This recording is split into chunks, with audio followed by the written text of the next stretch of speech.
we had 55% eligible voters coming from the millennials and Gen Z. So that's why during the campaign period, we saw a lot of Gen Z and millennial related campaign materials. And to know more about the situation around the Indonesian General Elections Commission's headquarters, we are now connected to Fahrian Bahri. So Fahri, what can you tell us from around the area? Yes, Hans, good evening everyone who are watching. See, today, the Electoral Commission has completed vote count recapitulation in 38 provinces and 128 Electoral Commission overseas on March 20th, 2024 at the Electoral Commission office in Jakarta.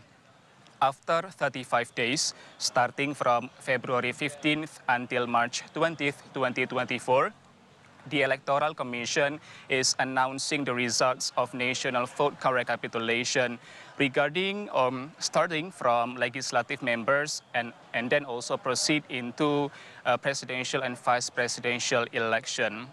As of for the current situation here in the Electoral Commission, I'm not sure if you can look behind me. There are 10 or hundreds of masses are still around in the Electoral Commission office in Jakarta. They held a rally in front of the Electoral Commission office building in Jakarta. Meanwhile, police officers are still on guard.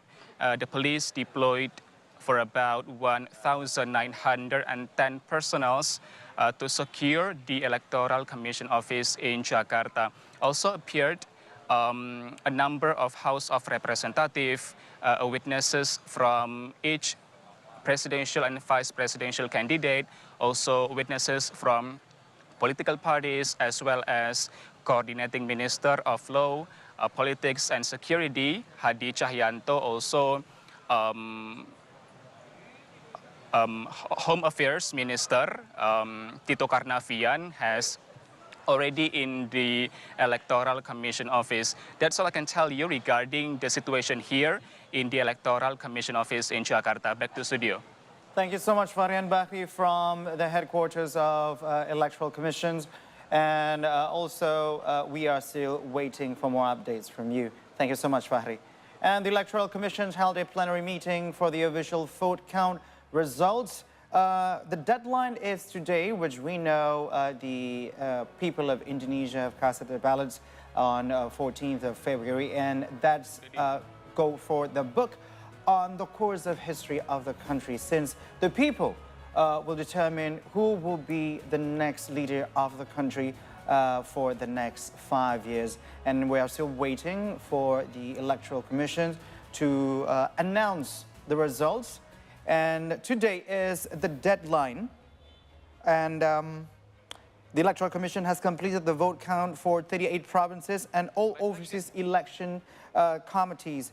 And surrounding the process of recapitulations, we saw certain complaints being filed by certain parties, and that also one thing that has been under the microscope for Indonesia at the moment, because Indonesia has actually a different system of elections compared to other countries like in the United States of America.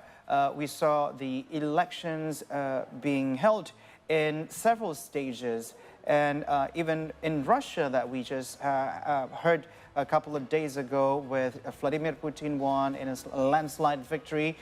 They had it for 2 days, but Indonesia has the biggest election system, which held in a single day for 38 provinces, not only for the president and vice presidents, but also legislative members. And we are currently still waiting while the meeting is in recess in the light of the document verifications, but we saw already the signing of the record of recapitulation from the previous announcement, and we are still waiting for the results on President and Vice Presidential voting counts. And ballots from over 800,000 polling stations across Indonesia are currently counted to finalize the results of the 2024 general elections. The vote counting process itself is a long and exhaustive process, which can take up to a month. Our news team, Arya Siddhartha and Hanif Abdu, will explain how the process works and where we are currently. With the biggest and most complex single-day election now behind us, Indonesia's Electoral Commission is now left with the unenviable task of counting every single one of the more than 200 million votes. Even though quick count results from various survey agencies have already given us a glimpse of what the election results might be, the real count will take significantly longer. The time provided the Electoral Commission to finalize the vote count is 20th of March 2024, more than a month after Election Day.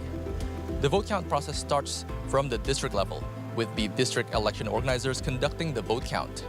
The count begins from the village level, up to the district, then to the city or regency level, and then finally, the national level, as conducted by the National Electoral Commission. After completing the vote recapitulation on the village level, the local poll administrators, or KPPS, fills out various forms, including the C-Plano result form. KPPS members use the C-Rekap app, a digital vote counting platform on their phones, to upload data from the form. This allows the public to monitor vote results on the website pemilu2024.kpu.go.id.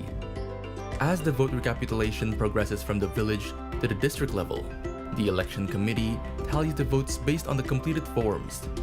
This process continues until it reaches the national level.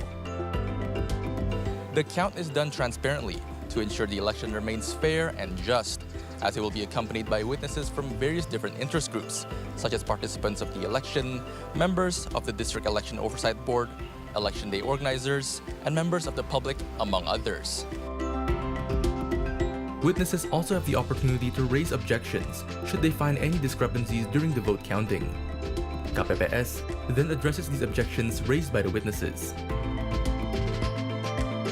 If immediate actions cannot be taken to follow up the objections, they are recorded on the form for later consideration. Once the vote count concludes on the 20th of March, the final result will be made official at the latest 3 days after the Constitutional Court makes their decision. Arya Siddhartha and Hanif Abdu for C Today. Thank you so much, Arya Siddhartha and Hanif Abdu. And you are still watching Indonesia Show Foods 2024. Now we are going for a break, so please do not go anywhere.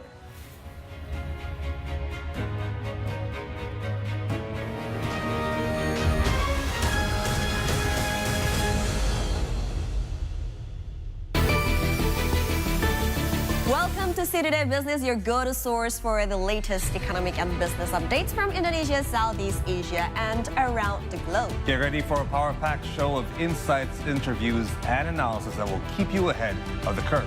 Join us Monday to Friday right at your lunch hour as we dive deep into the world of business. Only on C Today Business.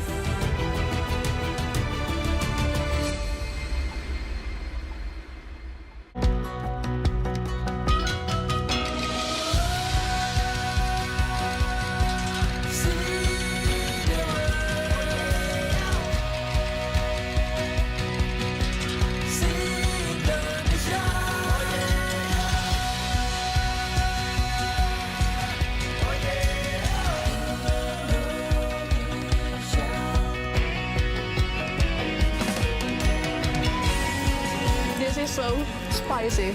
Absolutely delicious. You know, it's actually pretty good.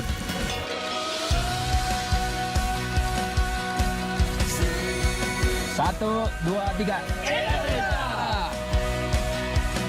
Come see the nature, only on See Indonesia. Come see the beauty, only on See Indonesia. Only on See Indonesia.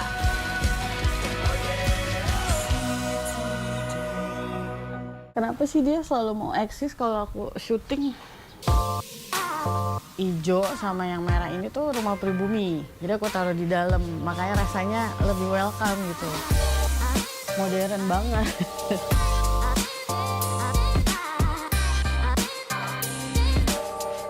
sempit banget kalau ceilingnya pendek.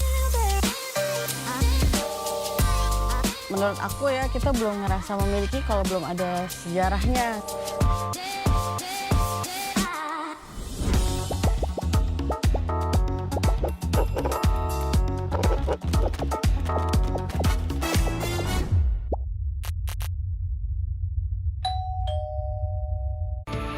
Bringing you the latest, interesting, and inspiring news from Indonesia, Southeast Asia, and around the world. Our 3-hour news show will air early during the month of Ramadan every day at 2:30 p.m. And be sure you to stay tuned because you don't miss all the Ramadan stories from Indonesia, Southeast Asia, and around the world in our special segment, See the Ramadan Stories, only on The 3-hour news show on See Today.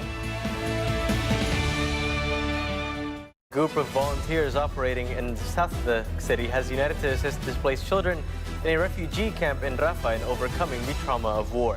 The volunteers come from diverse professional backgrounds and share expertise in working with young people. Asian flavors is gaining more popularity around the world in the last decade.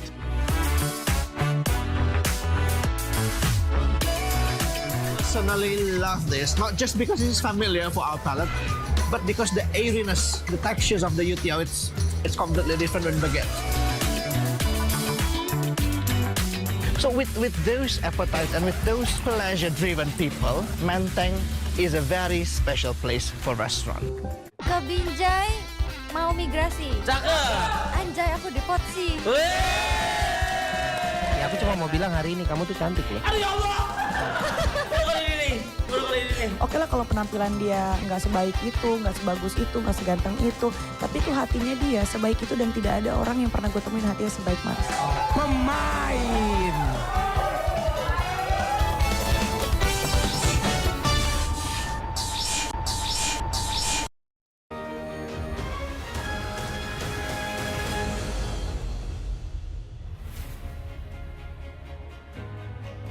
Welcome back to See Today. Now you're watching Indonesia Votes 2024. And the Electoral Commission's held a plenary meeting of a visual vote count results in the 2024 general elections at the Electoral Commission office in Jakarta. And we just heard of the commission, which has completed the vote count for 36 provinces and all overseas elections committees. We are now connected with our news team, Fahrian Bahri, at the Electoral Commission's office. So, Fahri, so far, is there any more updates from you? Good evening, Hans, and everyone who are watching See Today. The Electoral Commission has completed vote count recapitulation in 38 provinces and 128 Electoral Commission overseas on March 20th, 2024 at the Electoral Commission office in Jakarta. After 35 days, starting from February 15th until March 20th, 2024, the Electoral Commission is announcing the results of national vote count recapitulation.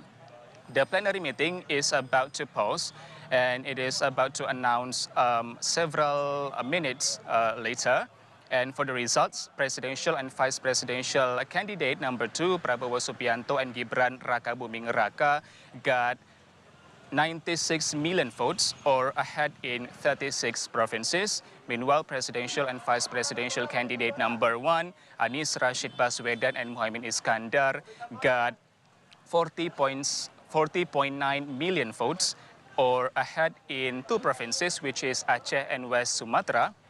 And then lastly, presidential and vice presidential candidate number 3, Ganjar Pranowo and Muhammad Mahfud MD, got 27 million votes. As of for the current situation here in the Electoral Commission office in Jakarta, tens to hundreds of masses are still around the Electoral Commission office, and they held a rally in front of the Electoral Commission office while burning the tires, where as many as 1,910 police officers also secured the location here in the Electoral Commission office due to the results of the national vote count recapitulation.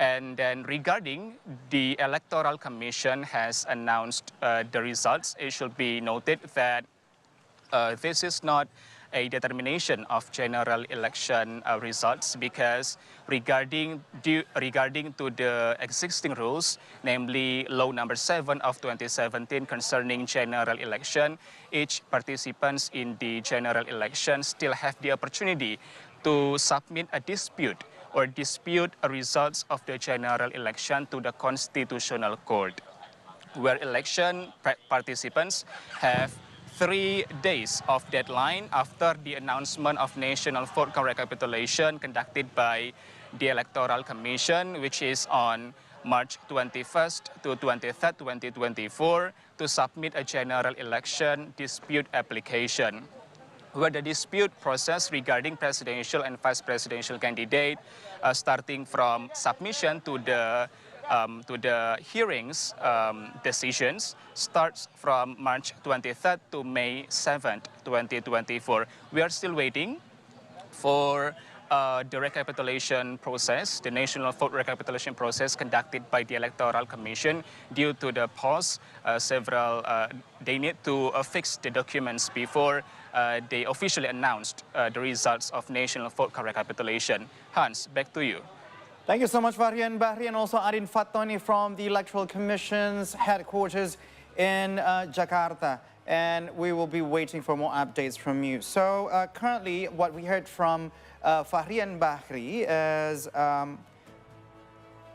Prabowo and Gibran got more than 90 million votes with the victory in most of the provinces.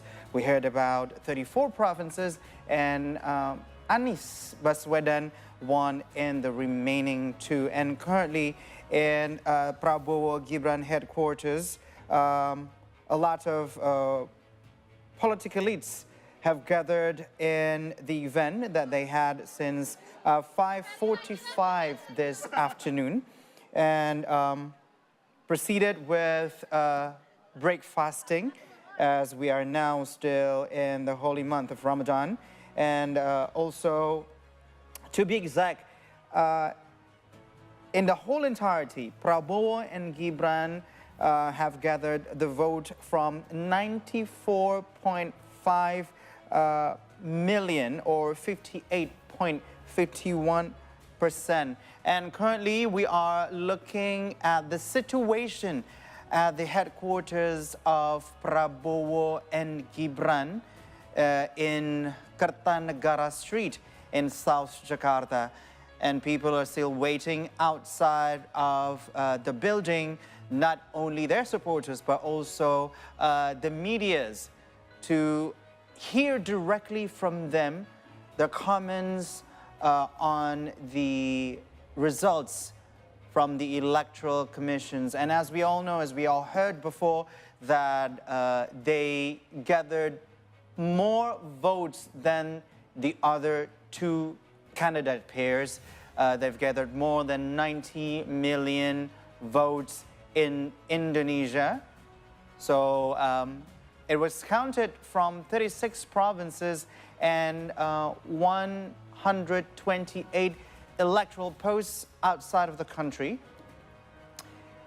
And we're currently still waiting for any of the candidate, whether it's a president or vice president, to come out to give any statement about the recapitulation results that we heard just now about the legislative members. And also we are still waiting for the continuation of the plenary meeting. And here we are looking at the supporters. And we are still going to update you with more things happening at the headquarters. Now, Indonesia may welcome its new leader, but the country still has plenty to address and solve going forward. According to data, more than 660 land conflicts happened in Indonesia in 2020 all the way to 2023. One of those conflicts take place in the Jayapura Regency of Papua, Every 1 out of 44 families are fighting to defend their indigenous land, as this following story explains.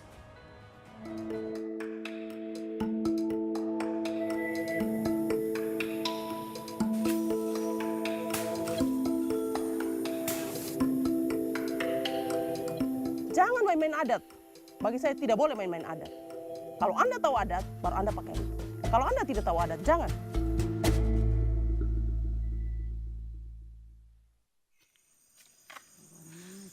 Nah, dapat itu. Ya, isi paling dalam ini. Nah, potong dulu, potong baju. Baik, perkenalkan nama saya Rosita Tecuari. Saya sendiri adalah ketua organisasi perempuan adat suku Nambrong.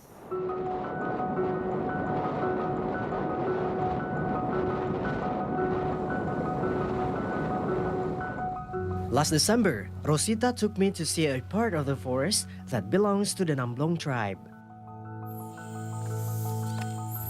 Namblong tribe is a group of 44 families. One of them is Tecuari family, who live in a certain area within Nimbokrang sub-district in Jayapura Regency, Papua province. To get to Nimbokrang, we had to drive at least 2 hours from Jayapura city. As it is located in a 774 square kilometer valley, Nimbokrang has a lot of forest, which is a home for a very diverse types of plants and animals. The fresh sprouts of plants was a sign of deforestation that happened some time ago. Villages nearby used this forest for their everyday life.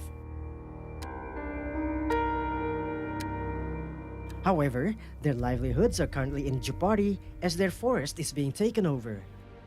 The trees have been cut down to make way for the plantation. In 2022, the Environment and Forestry Ministry has revoked the permits of 192 companies to use more than 3 million hectares of land. However, the deforestation is very obvious and we only have a limited time to film it.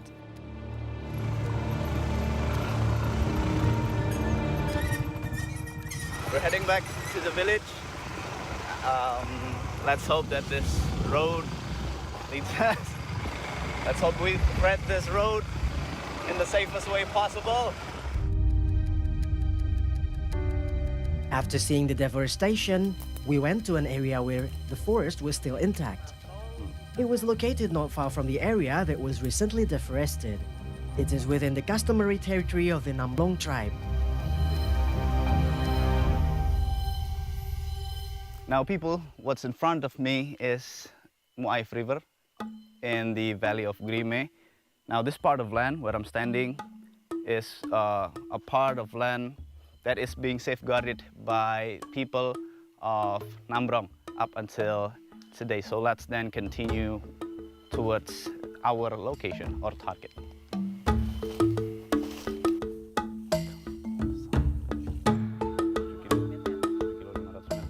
Before we left the forest, we sat down together to take a little break and recharge our energy.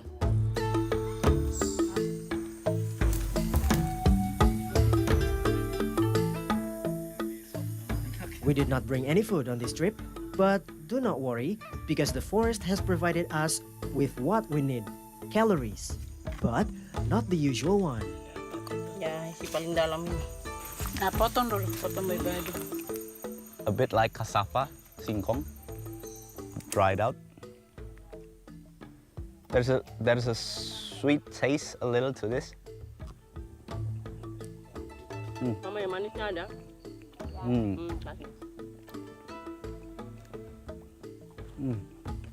Yeah, pretty much like cassava. Ini yang satunya. Oh,